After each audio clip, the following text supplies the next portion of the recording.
Hello दोस्तों। बहुत समय पहले की बात है। एक राजा अपने पड़ोसी राज्य को हराकर अपने राज्य वापस लौटा। तो वो देखता है उसके राज्य में बहुत से लोग बेरोजगार हैं। नगर में किसी के पास काम नहीं है। अगर किसी के पास काम है भी तो कुछ ही दिनों का है। और ये सब देखकर राजा सोच में पड़ गया।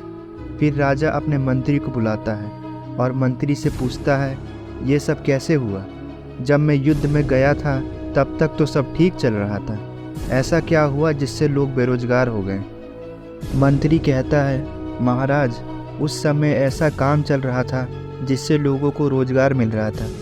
बड़ी बड़ी नहर बन रही थी, देवी देवताओं के मंदिर भी बन रहे थे। उस समय बहुत सा काम हो रहा था जिससे लोग रोजगार थे। अब ये सब काम ख़त्म हो गया है जिससे लोग फिर से बेरोजगार हो गए हैं। अब उनके पास करने के लिए काम ही नहीं है। और जो लोग अभी भी काम कर रहे हैं वो इसलिए नहीं कर पा रहे हैं क्योंकि उनके पास कोई ख़रीदने वाला ही नहीं है। उसके बाद राजा पूछता है, तो इतना सारा पैसा आखिर चला कहाँ गया? फिर मंत्री कहता है, इसमें कोई शक नहीं है, ये पैसा शहर के कुछ अमीर लोगों के कब्जे में चला गया है। इस चीज़ के लिए हम उनसे कोई आलोचना भी नहीं कर सकते और ना ही वो पैसा हम उनसे ले सकते हैं। उन लोगों को सफल होने का सही तरीका मालूम था, इसीलिए वो और अमीर हो गए। तो राजा पूछता है, ये तरीका कुछ ही लोगों को क्यों पता है? ये तरीका सब लोग क्यों नहीं सीख सकते? क्या कोई ऐसा इंसान नहीं है जो ये तरीका सबको बताए? मंत्री कुछ देर सोचता है और राजा से कहता है, महाराज, मेरी नज़र में एक इंसान है। नगर के लोगों से मैंने उसके बारे में सुना है कि वो इस नगर का सबसे अमीर आदमी है और उसका नाम विक्रांत है। फिर राजा मंत्री से कहता है, ठीक है, उस आदमी को बुलाया जाए। अगले दिन वो आदमी राजा के सामने आता है, राजा को प्रणाम करता है और कहता है, महाराज, क्या आपने मुझे बुलाया है? राजा कहता है, मैंने सुना है तुम इस नगर के सबसे अमीर आदमी हो, क्या ये बात सत्य है? विक्रांत जवाब में देते हुए कहता है, महाराज, लोगों का तो यही मानना है। तब राजा पूछता है, तुम अमीर आखिर बने कैसे? तुम्हारे अंदर ऐसी क्या चीज़ थी और ऐसी क्या खूबी थी जिसने तुम्हें इतना अमीर बना दिया? मुझे पता है मुझे तुमसे ये सवाल पूछना नहीं चाहिए, पर मैं पूछ रहा हूँ क्योंकि तुम देख रहे होगे कि हमारे नगर के अंदर कितनी बेरोजगारी बढ़ गई है।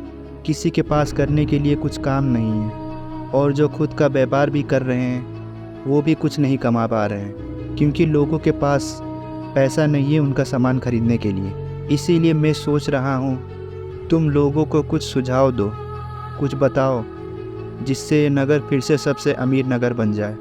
राजा की बात सुनकर विक्रांत कहता है, महाराज, ये मेरी खुशनसीबी होगी कि मैं आपकी आज्ञा का पालन करूं। आप बस मुझे अपने महल के अंदर जगह का इंतज़ाम करके दीजिए जिसमें बहुत से लोग आ सकें और लोगों को आमंत्रित कर दीजिए। पैसे को कैसे कमाया जाए मैं उस सभा में बताऊंगा। ये सुनकर राजा खुश होकर कहते हैं, विक्रांत, मुझे हमेशा तुम पर गर्व रहेगा। मैं मंत्री को अभी ये जिम्मेदारी सौंपता हूँ। उस आदमी के कहने पर और राजा की आज्ञा पाकर मंत्री ने सारा बंदोबस्त कर दिया और लोगों को आमंत्रित भी कर दिया। अगले दिन उस सभा में बहुत से लोग आए। उसके बाद विक्रांत आता है और कहता है, देखिए, आप सब जानते हैं कि एक समय ऐसा भी था जब मैं बहुत गरीब था।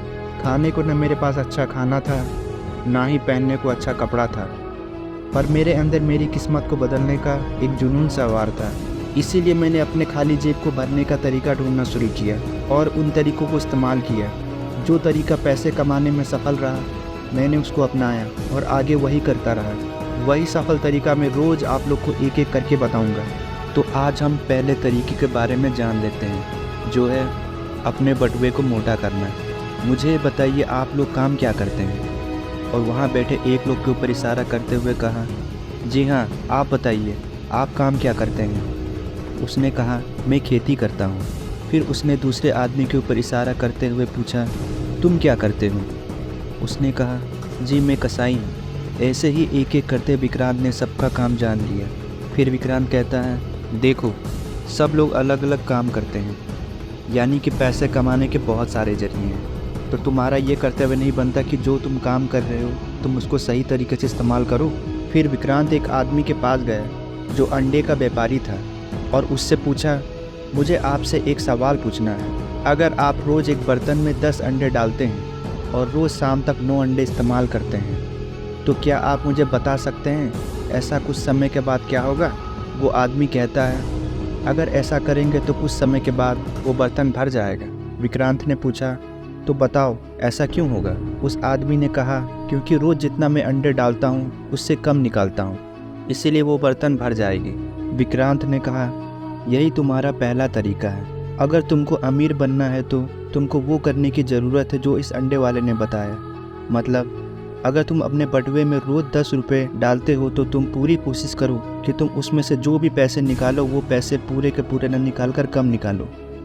फिर कुछ समय के बाद तुम खुद महसूस करने लगोगे कि तुम लोगों का बटुआ धीरे धीरे मोटा होना शुरू हो गया। देखो, तुमको ये बात अभी शायद थोड़ी अजीब लगे, इससे तुम्हारे रोज़मर्रा के खर्चे में कोई असर नहीं पड़ेगा।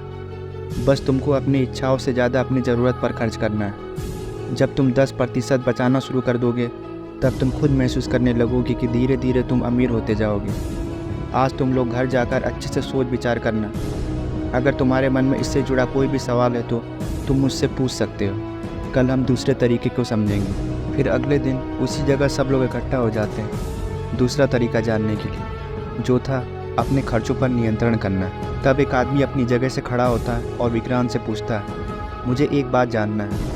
आपने कहा था अपनी कमाई का 10वां हिस्सा अपने पास बचा कर रखो, पर उन लोगों का क्या जिनका खर्च उनकी कमाई से भी ज़्यादा होता है, वो कैसे बचा सकते हैं? विक्रांत ने सबसे कहा, अच्छा मुझे एक बात बताइए, जब मैंने ये पूछा था आप लोग क्या क्या काम करते हैं, सबने अलग अलग जवाब दिया था।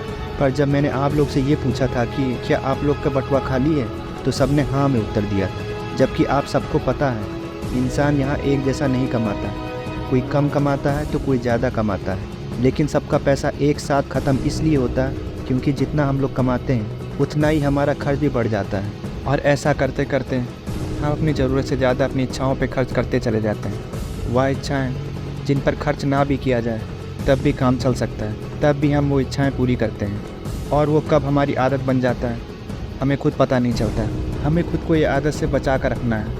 हमें कोशिश करना है कि हम जो भी खर्च करें वो अपनी ज़रूरत पर खर्च करें, ना कि अपनी इच्छाओं पर।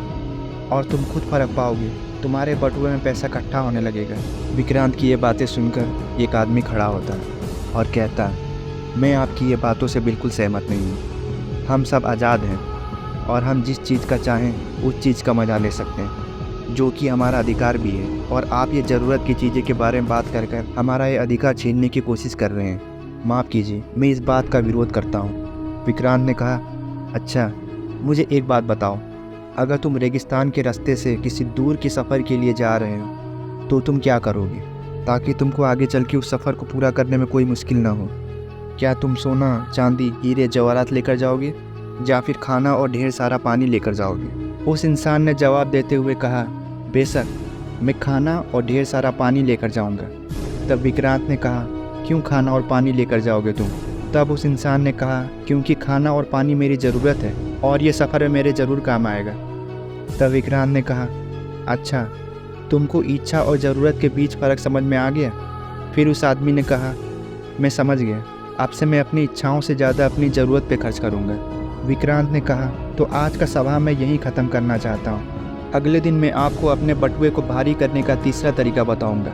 अब तीसरे दिन का सभा शुरू होता है, जिसका विषय था अपने पैसे को और कैसे बनाएं।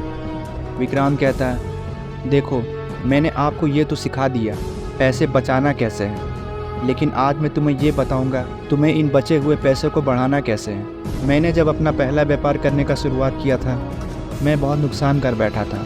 अपना पैसा एक ऐसे इंसान को दे दिया था जिससे पैसे कैसे बढ़ाते हैं वो खुद नहीं जानता था। लेकिन मेरा दूसरा व्यापार कामयाब रहा था जब मैंने अपना पैसा एक ऐसे इंसान के हाथ में दिया था जो इसका सही तरीके से इस्तेमाल करना जानता था। जिस काम में उसने मेरा पैसा लगाया था उसमें उसे हर महीने मुनाफा हो रहा था, जिससे उसका कुछ मुनाफा मेरे हिस्से में भी आता था। इसीलिए आप सबको मेरी ये सलाह है कि जो भी पैसा आपने बचाया है उसे अपने पास न रख कर उससे व्यापार करो, ताकि आपका वो पैसा आपको और अमीर बना दे, आपको और पैसा बनाकर दे सके। पर याद रहे, आपको इसका तरीका आना चाहिए, इसके बारे में आपको जानकारी हो, वरना आप भी बिना जानकारी के मेरी तरह नुकसान कर बैठोगे। अगले दिन चौथी सभा शुरू होती है, जिसका विषय था अपने पैसे को नुकसान से कैसे बचाएं। विक्रांत कहता है, देखो, मानो या न मानो, इंसान चाहे कितना भी भोला क्यों ना हो, लेकिन हम सबके अंदर एक लालच होता है जो हमको वो करने मजबूर कर देता है जो हम खुद भी नहीं करना चाहते हैं। ऐसा आपके साथ यहाँ भी होगा। आप जैसे जैसे अमीर होते जाएंगे, आपका लालच बढ़ना शुरू हो जाएगा। आप जब भी कहीं बाहर निकलोगे और आपको कोई ख़रीदने लायक चीज़ दिखेगी तो आपका मन करेगा कि आप वो चीज़ खरीद लो। आपको खुद पर नियंत्रण करना होगा कि लालच में तुमने सारा पैसा खर्च कर दिया तो तुम फिर से वहीं पहुंच जाओगे जहां से तुमने शुरुआत की थी। तुमको खुद पर लालच को कभी हावी नहीं होने देना है। लेकिन कभी ऐसा हो भी जाता है, जब हमारा लालच हम पर हावी हो जाता है तो तुम्हें सिर्फ़ और सिर्फ अपने भविष्य के बारे में सोचना है। तुम सोचना, अगर सारा पैसा खर्च कर दिया तो भविष्य में तुम्हारे पास क्या बचेगा। 5वें दिन विक्रांत सबको 5वीं बात सिखाता है, जो है रहने की जगह। विक्रांत कहता है, हमारे पास हमारे नाम का घर ज़रूर होना चाहिए। अपने नगर में कई ऐसे लोग भी हैं जो अपने परिवार को गलत घरों में रखे हुए हैं, जहाँ तो ना उनकी पत्नी खुश रह पाती हैं, ना ही उनके बच्चे।